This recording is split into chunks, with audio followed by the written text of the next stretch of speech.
myself and Madonna Quixley, the co-convener of Let's Talk Peace Ballarat. We are thrilled to have Tim Costello here with us today. This conversation marks the first anniversary of the coming into force of the UN Treaty on the Prohibition of Nuclear Weapons, and it is also contributing to the Martin Luther King 40 Days of Peace global event. So welcome everyone in Australia and around the world who are here with us today. First, I want to acknowledge the Indigenous lands on which we meet. I am situated on the Wathaurong lands of the Kulin Nation, paying respects to elders past, present and emerging. I extend that respect to the Aboriginal and Torres Strait Islander and all the Indigenous peoples who are here with us today. I always like to finish my acknowledgement with this lovely quote: "We explore the rhythm of this land by listening to the echoes of its ancient culture." So on 22nd of January 2021, Let's Talk Peace Ballarat held an inaugural forum to mark the coming into force of this UN treaty. And the speaker for that forum was Dr. Tillman Ruff, an Australian who has led International Physicians for the Prevention of Nuclear War and was the founding international and Australian chair of the International Campaign to Abolish Nuclear Weapons, ICAN, which was awarded the 2017 Nobel Peace Prize. To highlight ICAN's work here in Australia, today Jem Ramold, the Australian Director of the International Campaign to Abolish Nuclear Weapons, will provide us with a context for this important anniversary. Jem has been a tireless campaigner who was recognised by the Women's League, International League for Peace and Freedom, Australia, with an Australian Women Leading for Peace Award in 2021. ICAN itself began with efforts of several people working around the kitchen table in an inner Melbourne suburb in 2007 and grew to be a global Nobel Peace Prize winning organisation just 10 years later. It's a textbook example of how local peace-centred action can grow to exert global influence. So welcome, Jen, and I'll hand over to you to do that. Provide us with a short context. Thank you. Thank you so much for having me, and greetings everyone. It's wonderful to be part of this event on this day that I love to celebrate. I'm calling in from unceded Dharawal land at the foot of Mount Gira in Wollongong, and I'd like to acknowledge the Dharawal elders of the past and present, as well as any First Nations people on the line today. So peace is what we're here to talk about today. I find it to be a rather elusive concept and a very loaded word. Peace activism has a ring of the past to it for many, but of course it continues to be desperately necessary today. I, for one, am a proud peace activist, and with my ear to the ground, I see militarism creeping further into our lives. I see the glorification of war by governments. I see the ever-increasing flow of public funds to the military, new weapons, new submarines. I see the Defence Force rolled out to address crises like the bushfires and the pandemic, while firefighters, climate security and the health system are scraping the bottom of the barrel. I see the ever-tightening web of the economy, weapons companies and the political arms race, and I know that it does not make me safer, and it certainly does not make peace. But we are not helpless in the face of all this, so don't you dare get complacent or give up, even if it all is rather overwhelming at times. I spend a lot of my time working to end nuclear weapons. They are not a necessary evil, but the ultimate evil. And objects that have been made by humans, and every single last one of them can be dismantled. They represent humanity at its very worst. ICAN, the International Campaign to Abolish Nuclear Weapons, is a civil society movement for the prohibition, stigmatization, and elimination of nuclear weapons. We helped bring about the UN Treaty on the Prohibition of Nuclear Weapons and were awarded the 2017 Nobel Peace Prize for that work. The treaty is the first global agreement to outlaw nuclear weapons and everything to do with them. It is a groundbreaking treaty that also requires states parties to address the needs of survivors of nuclear testing and to remediate impacted environments. There are currently 86 signatories and 59 states parties, and those numbers are growing. None of the nuclear armed states, the 9 of them, have signed up yet. We know that it will take some more time before they're ready to. In the meantime, they are trying to shut it down because it poses a major threat to their legitimacy. We're also working very hard on getting nuclear endorsing states like Australia to sign up. Our government in Australia here is currently on the wrong side of history, but change is inevitable. Support for the ban is growing across Australia and at all levels of government, and the federal opposition, Australian Labor, has committed to sign and ratify the treaty when they are next at the helm. So if you would like to be part of this movement, then please do get involved. In December last year, we published a report showing that most superannuation funds invest in nuclear weapons producers, even though often they give the impression that they don't. That work is at our Quit Nukes website, quitnukes.org, and you'll find actions there to ask your super fund to get out of nuclear weapons. What else can you do? Well, first, learn about the treaty and why it's so important. Raise awareness with your community, just like our good friends at Let's Talk Peace Ballarat, and take it up with your council or your state or federal parliamentarians and ask what they are doing to get Australia to sign and ratify the treaty. So 1 year ago today, this treaty entered into force as international law, and it's only growing stronger. We're looking forward to the first meeting of states parties to take place this year, and we're of course pushing Australia to be at that meeting as an observer. The nuclear weapon ban treaty, we see it as our best chance to get rid of our worst weapons. So thank you for being here today and turning your minds and your hearts to peace. I hope all of you and many others around you will embrace peace activism and oppose militarism and violence in all its forms. Thanks very much. Good. Well, thanks, Jen, for that overview that covered quite a bit of ground. Thank you very much. So now I'm very pleased to welcome Tim Costello in conversation to reflect on the ethics of peace and the individual obligation we all have in contributing to the creation of peaceful societies. Many people say that nuclear weapons are not an issue of interest to local communities, but in this forum, we are reflecting on why peaceful people can indeed create peaceful societies. For most people in Australia, Tim Costello needs no introduction, but let me provide one for those who are here with us from around the world. Reverend Tim Costello AO was the Chief Executive Officer of World Vision Australia. He is one of Australia's most respected community leaders and a sought-after voice on social justice issues, leadership and ethics. Tim is the Executive Director of the MyCar Australia and also Director of Ethical Voice. Other positions he holds are as Chair of the Community Council of Australia and as Chief Advocate of the Thriving Communities Partnerships. So welcome, Tim. Thank you. So we know, just as Jem was just saying, we know that the ethics of peace starts with the unity and the value of life and respect for human dignity. So how do you feel that we can align, I suppose, those human dignity aspects of peace with that weapons prevention argument? That is, but nuclear weapons are there to protect us and we're vulnerable if we don't have them. Yeah, well, thank you. And let me also acknowledge that I'm on the lands of the Bunurong people whose elders and custodians were here for 60,000 years before I arrived about 65 years ago. So I want to pay tribute to their elders and their emerging leaders.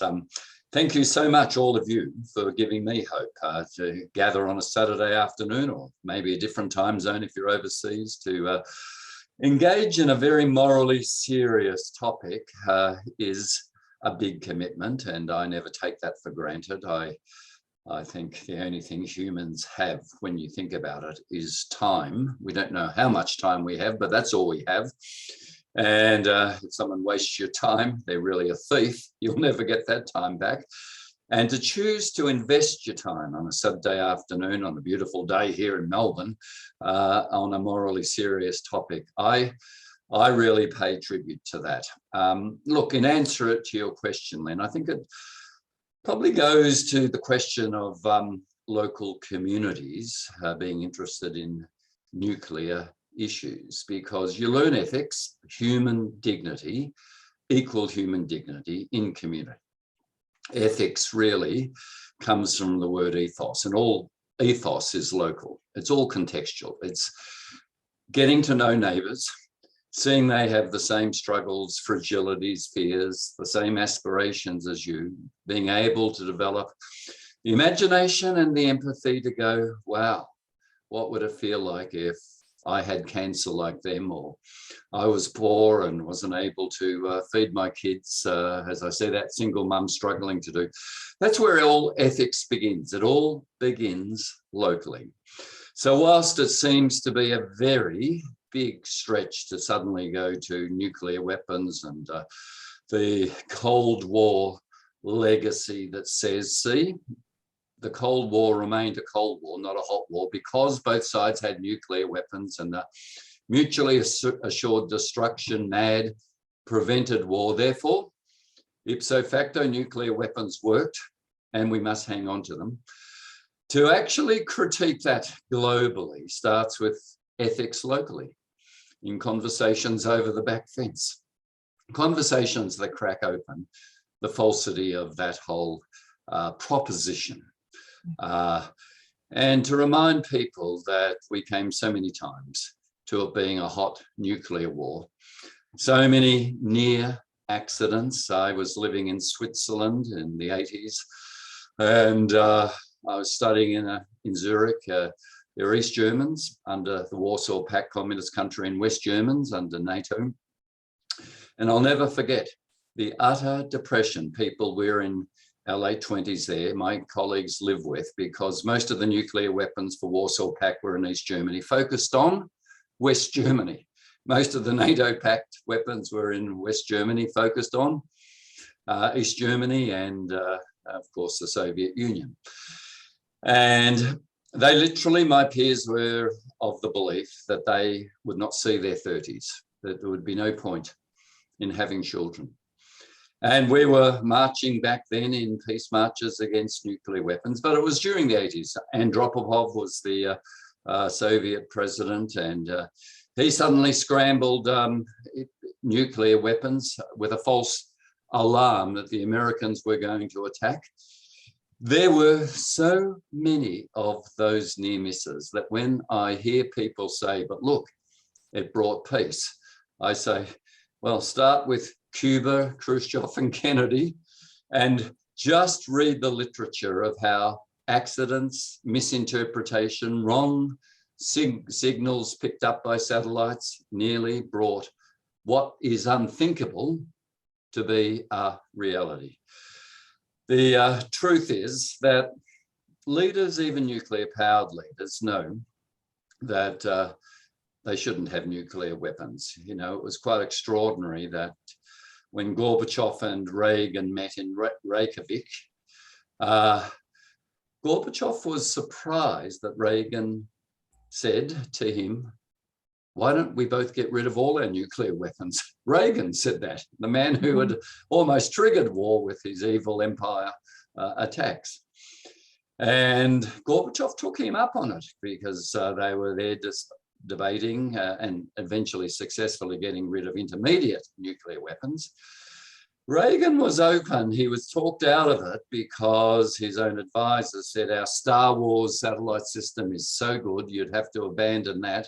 Gorbachev expects that, and we're going to be absolutely protected with our dome to stop any nuclear weapons coming in from the Soviet Union. All proved to be false, the Star Wars dome, but it was a favorite of Reagan's thinking, and he was talked out of that. The truth is, it's as simple as this. If we don't want a nuclear accident, everyone has to give up their nuclear weapons. When they all agree that it's mad and it's unthinkable, there's only one conclusion. Follow the treaty and give up your nuclear weapons. Otherwise, it is thinkable. Otherwise, any number of hair trigger situations may become the flashpoint and the thinkable happens. But those sort of conversations, they start in local communities. They start with talking to people about their fears and their aspirations. And congratulations, Ballarat, for giving a lead in this. Yes, thank you. That's right. We really do have to take that responsibility and not sort of say it's all too big for us. And I think what you're saying in terms of having those conversations is really important. And so to sort of, I suppose, start with, unpacking what peace is a little bit in terms of that sort of conversation. Martin Luther King said that peace is not merely the absence of negative force, such as tension and confusion or war, but it is the presence of a positive force, such as justice and goodwill and those human connections you've just been speaking about, Tim. So I just wondered about what your thoughts were on those positive and negative aspects of peace. Yes, well, I'm glad you mentioned Martin Luther King. I'm a Baptist minister because I was so inspired by Martin Luther King. My youngest child, Martin, is named after him, so he is one of my heroes. And we often forget that Martin Luther King, though his focus for most of his life and his Nobel Peace Prize, congratulations also, and the Nobel Peace Prize won on this issue by some Aussies and others. Though that was on racial equity, Martin Luther King had started to speak out against the militarism of America, the materialism of America. He called these things, these two giants, as giants that have to be named. He had started to speak out against the Vietnam War. Now, in 1967-68, this was way ahead of any real, any other leader in America. And Martin Luther King's own black colleagues said to him, no, you're getting sidetracked. Our issue is racial justice. And it was because he had a full-bodied notion of justice that has to be there for full flourishing peace to exist, that he said, no, we have to speak out against the poverty in America. In fact, it's little known that when he was assassinated, he was there to march with white garbage trash workers who were going on strike. And again, his black civil rights colleagues said, not our fight. And by the way, those white trash workers, most of them are rednecks, they're racists. And Martin Luther King said, you're probably right, but they're poor and they've been told you might be white trash and you're not going to be given justice in award rates. We're going to ignore your strike. But they've been told that by rich, often white elites who will say, and even though you're white trash, remember this, at least you're not black. They still had this need for superiority. Martin Luther King was attacking those deep roots of superiority that not only are unjust, but lead to strife and war and conflict. Those superiorities that might be in nationalism and might be in the bluffing that we're now seeing with Putin in Ukraine. It may not be bluffing. That sense that Russians are victims and NATO's up to their border and Ukraine always was ours, and the loss of the motherland of Russia's greatness, humiliation for Putin, has to be restored because we are superior.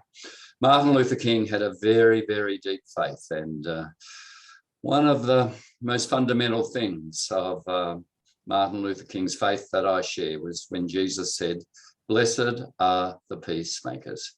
Blessed are those who hunger and thirst for justice." Justice and peace are the sibling twins. To actually have lasting peace, you have to be working always for greater justice, whatever the injustice in Martin Luther King's, not just racial, but militarism of America and the Vietnam War and of poverty for whites in America. So Thank you for raising his name, Lynn. Yeah, no, that's wonderful to hear those direct contacts and connections, Tim. And just picking up on some of the points you've raised in that response, I was just talking about structural violence, saying that structural violence can be just as harmful as direct violence. And as you were mentioning, the human suffering resulting from global poverty, for example, is just as important as the suffering and destruction resulting directly from war. So given the significant amount of work you've done, through World Vision, what are your thoughts on how structural and cultural violence contribute to direct violence? Yes, so structural violence or systemic violence is fundamentally what poverty is about. Poverty is a form of structural violence. In year 10 at school, I surprised myself and my teacher by asking what my teacher said was a good question that he didn't know the answer to. I was surprised the teacher didn't know the answer. I was surprised I could ask a good question. But this question has stayed with me the rest of my life, and it was, is poverty natural or is poverty created? If poverty is natural, there's very little you can do about it. How can you fight nature?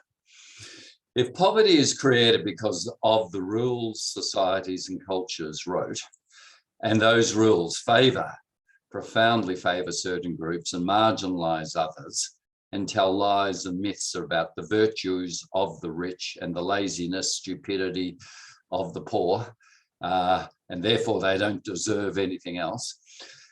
If we've written rules like that, they're man-made, human-made. We can unwrite them. We can unpick them. Those rules, not natural, those human-created rules are really what we mean by structural injustice.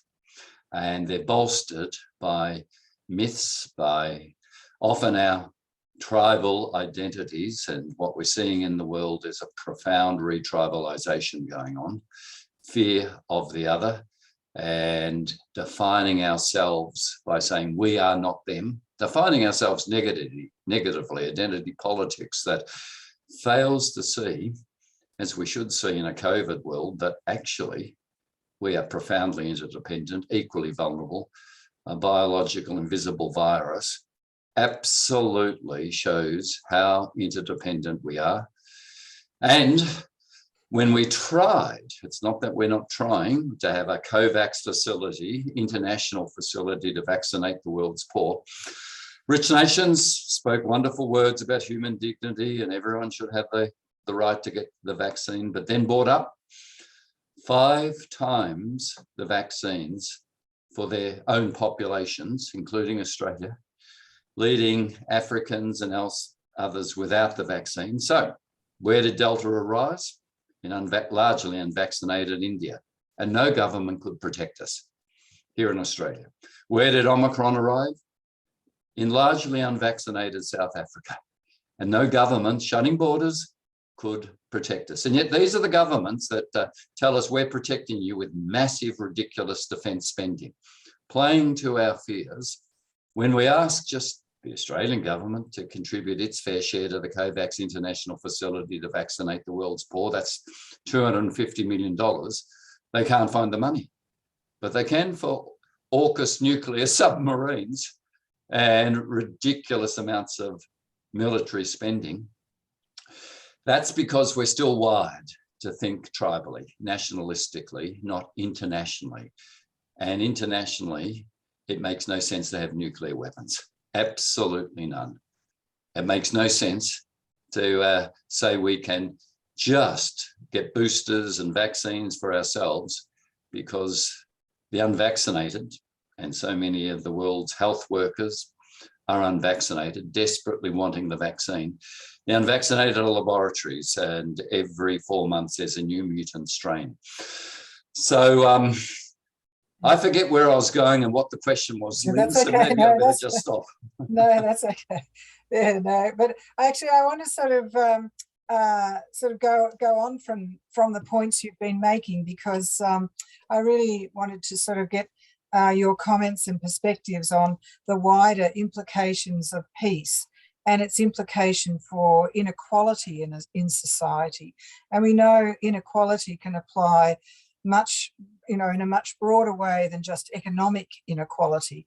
As you were saying, there are health inequalities and whole range. And for me, the big one is quality of life, that the inequality, that, not providing the capacity for people to have the opportunity for a quality of life, I think, is one of the big things for me that inequality damages. And so I was just asking for you to think about that link between the ethics of peace and inequality in those broader sense. Yes, so we will always live with some inequality. Sandel, in his book, The Tyranny of Merit, where he really unpicks the thesis that those of us who've done well and rich have earned it, and it's our merit. And he makes a very obvious point that we didn't actually choose our parents and the IQ and the start that we actually were given. We didn't earn that birth, that we are unfairly merited. Life is profoundly unfair. So there always will be IQ differences. Certainly the lottery of life that I was born in Australia and not thrown up in East Timor, where I wouldn't have been guaranteed clean water and a health system. And there are certain things that are just drawing the last ticket in the lottery of life for some and the first ticket in the lottery of life for others. There are certainly those that are given.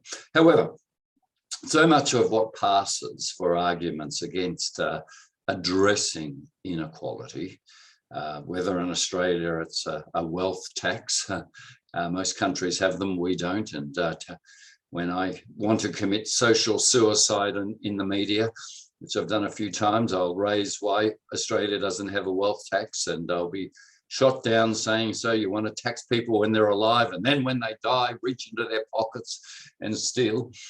Yet we know this generation is passing in rich countries the greatest generational wealth entitlements ever seen in human history. Trillions and trillions of dollars are passing, certainly in Australia, untaxed, from fabulously rich people to their fabulously rich middle-aged kids, without even an attempt to equal that up. Now, that's simply because of the laws we wrote and the national myths that we have, that we earned them. It's our merit, and how dare anyone suggest that. So you would never and should never be surprised when people who just instinctively know that this isn't fair. Kids that by the age of 4 or 5 know this isn't fair.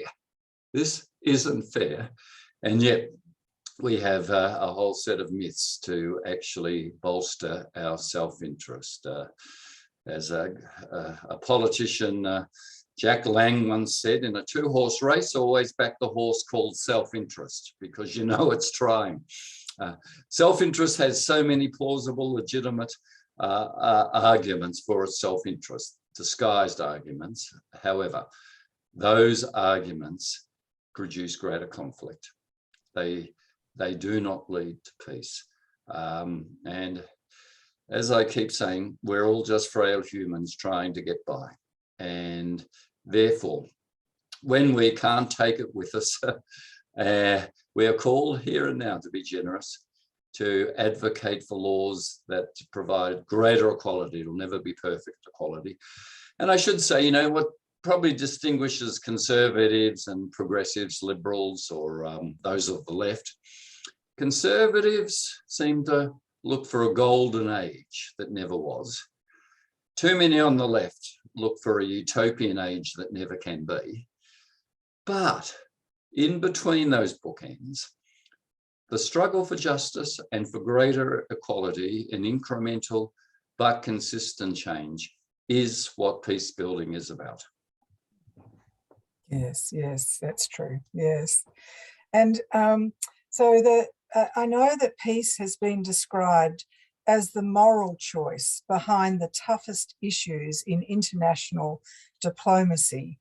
And it's clear that the ethical requirements of planning for peace is vital, and it's often not done. And we know that it wasn't done in Afghanistan. And so with that terrible consequences that we all witnessed. So what can individuals do, again, going back to how we can make a difference in these big issues, which seem just too big for us all to influence? So what can individuals do to nudge governments into taking the planning for peace and peace building more seriously, including, of course, the economic value of peace? Yeah.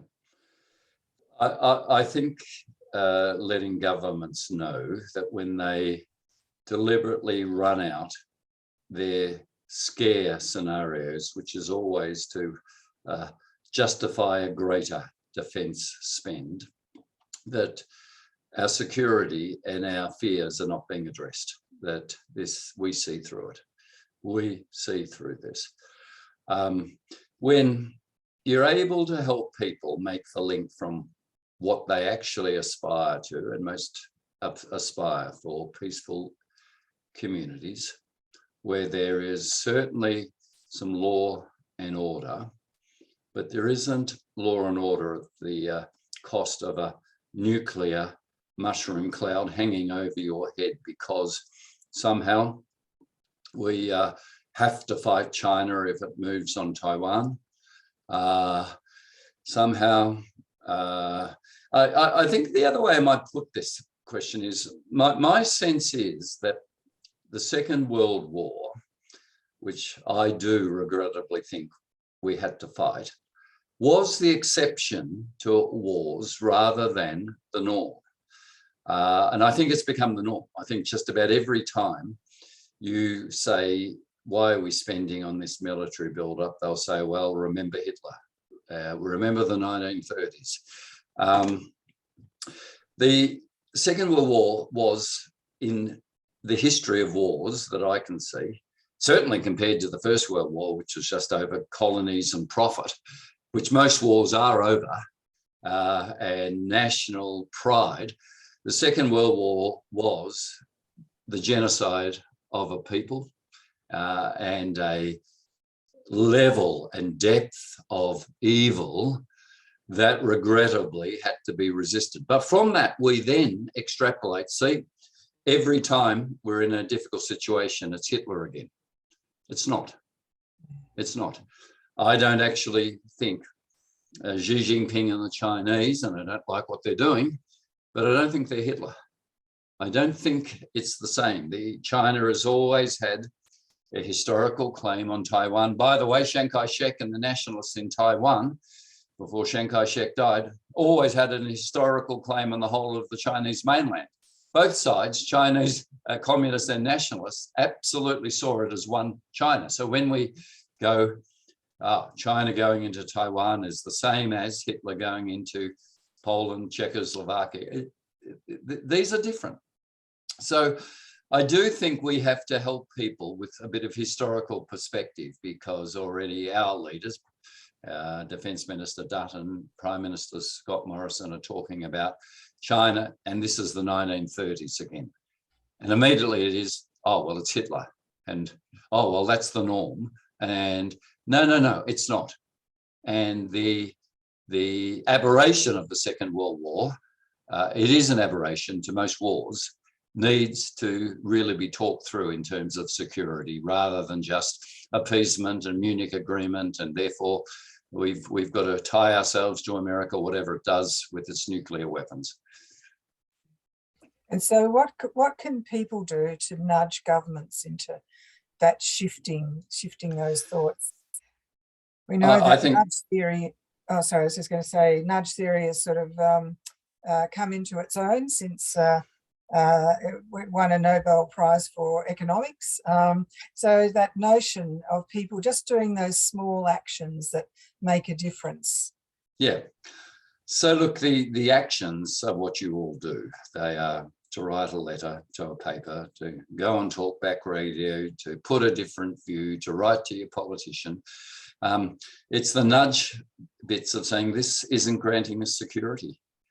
This is this 1930s talk is because you need, in Australian terms, a khaki election, a war type scenario of fear. It was boat people and it was all our industry as dependent on coal is going to go because of a climate change goal of zero emissions by 2050. Those two fears seem to have actually been neutralized. So the khaki security fear and China to actually nudge by saying, we're not fearful. And you're not addressing our real security needs. But it's all the methods that all community organisers have to do, that patient, slow, bit by bit conversation, letter, writing to a politician, raising your voice. Yes, yeah. And I just wanted to add, this lecture, as I said earlier, forms part of the work of the Global, Australian and Ballarat Charter for Compassion groups, including the Let's Talk Peace Ballarat. So I was wanting to pick up on your thoughts of how compassion contributes to the ethics of peace. We say compassion, or one of my definitions is, you know, the willingness to see suffering, the definition of compassion, the willingness to see suffering with the resource capacity to address and alleviate that suffering. So I'm just wondering about, you know, your thoughts on compassion and how that contributes to an ethics of peace in today's world. Yes. So last year during lockdown, I wrote a little book called The Cost of Compassion. And I think compassion is the fundamental attribute of being human. I think when humans aren't compassionate, harden their heart to compassion, they actually start dying inside. Compassion, which literally means with the gut, with passion, it is that sense of going, what would that be like if I was in that situation? And it's important to often rewire what we think are natural instincts. You know, it's a natural instinct for humans to look up at someone doing better than them and be envious. I say, look down at people doing worse than you and you realize how blessed you are. And you might start to discover some compassion. That could easily be me or my kids. That identification with them is what makes me human. It's the best expression of my humanity. When we have compassion, we start to realize that it includes all humans, whatever place they're born into, whatever tribe. It actually includes all species. It takes us out of that sense that my job is just to climb a career ladder, stepping on the shoulders of others to get ahead, pushing them down if they're going to be a threat, and say, no, this is, in being human, an expression of compassion, of understanding who they are. You know, Archbishop Desmond Tutu, who has just died, he kept saying, there is no future without forgiveness. The big blocker to compassion is, I've been hurt. That person had no right to hurt me. I've wiped them. And often we carry that hurt in a way that stultifies us and our compassion. Tutu said there is no future with forgiveness. Compassion, I think, really needs to unblock blockers like lack of forgiveness and say, hurt as I was, I am going to find a way to draw a line in the sand on this and deal with my emotions. There's all sorts of practical ways to do that. But unforgiveness blocks compassion. A sense that they're doing better than me blocks compassion, and only ever comparing up, not comparing down. Compassion, I think, when it is practiced, neutralizes warmongering. You start to go, I can understand why they're scared. Tell me why you're feeling that way. And that allows possibly the response of conflict, of lashing out of fear, not being aware of why I'm scared, to at least be vented. It takes compassion to be able to frame that question rather than finger pointing, you did what, I write you off. Yeah, compassion is really, really fundamental for, I think, peacemaking. And what was the cost when you said the cost of compassion? What's the cost? Yeah, the cost of compassion is often being misunderstood by your own tribe, because we are now into identity politics in such a powerful way that we literally want to bond with people, how they've been hurt in the way we've been hurt. Think of how those who are unvaccinated and don't want to take the vaccine have found each other. And they're very, very clear they're victims.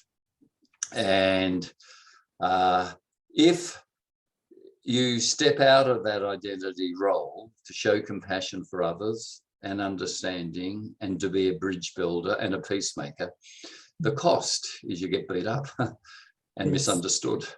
And I'm sure in conservative Ballarat and other parts of Australia and the world, speaking out against nuclear weapons, many of your people have experienced that misunderstanding, that they've broken ranks somehow with a prevailing view of their identity mob. Yeah, well, I think, and this is, a very a final and very important question, was that, I think the pushback that we've had is that nuclear weapons are not seen as an issue of interest to local government. Rather it's a federal responsibility. So what do you think is the role of local governments and local citizens in creating global peaceful solutions? And I think the first thing is, sort of seeing yourself as being in a position to make that change, as being, as big as it takes to really contribute to such a big issue as nuclear weapons.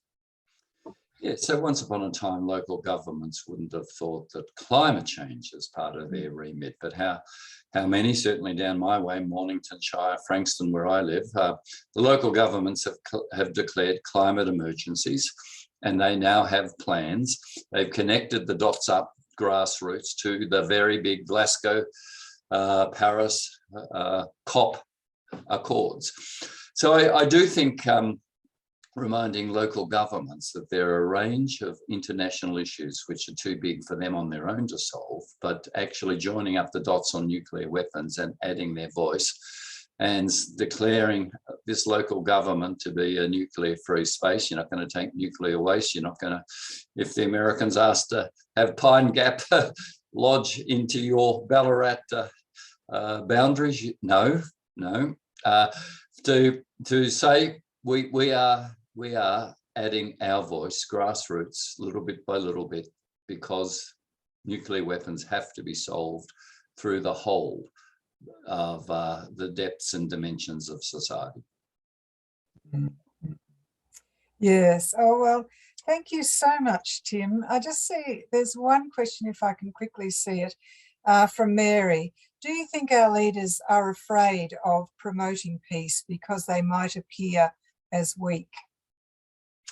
Yeah, I think that's one of the tropes that leaders, so-called leaders, have taken on. They believe that protecting people and defending the nation is fundamental for an image of being a strong leader. And, even in the rollout of the vaccination, I found it curious. He's probably a very fine man, General Fruin, but our Prime Minister's required a military person in military fatigues to stand with him at all health press conferences. And I'm sure part of that is a projection of strength, and I'm protecting you, and it's the military that protects you, and they man the watch at night and do things that allow us to sleep safely in our beds. And I think that is a really disordered, dangerous myth. And that moment in Reykjavik where Gorbachev was surprised by Reagan, going, why do we actually have any nuclear weapons? Reagan asking that. That's actually the right question. And that's how leaders should be leading. Oh, well, thank you so much, Tim. That's been such a nurturing and inspiring conversation. And I feel we certainly need many more of these thoughtful conversations in our world today. So thank you so much. That's been a great way to celebrate this anniversary, this first anniversary of the UN Treaty coming into force. And to finish now, I wanted to let everyone else know that we have another Australian presenter in this 40-day global event. Dr. Debbie Ling is speaking on 29 January at 7 a.m. Eastern Daylight Saving Time in Australia. And Debbie is a member of the Australian Compassion Council and an academic who will speak on common humanity.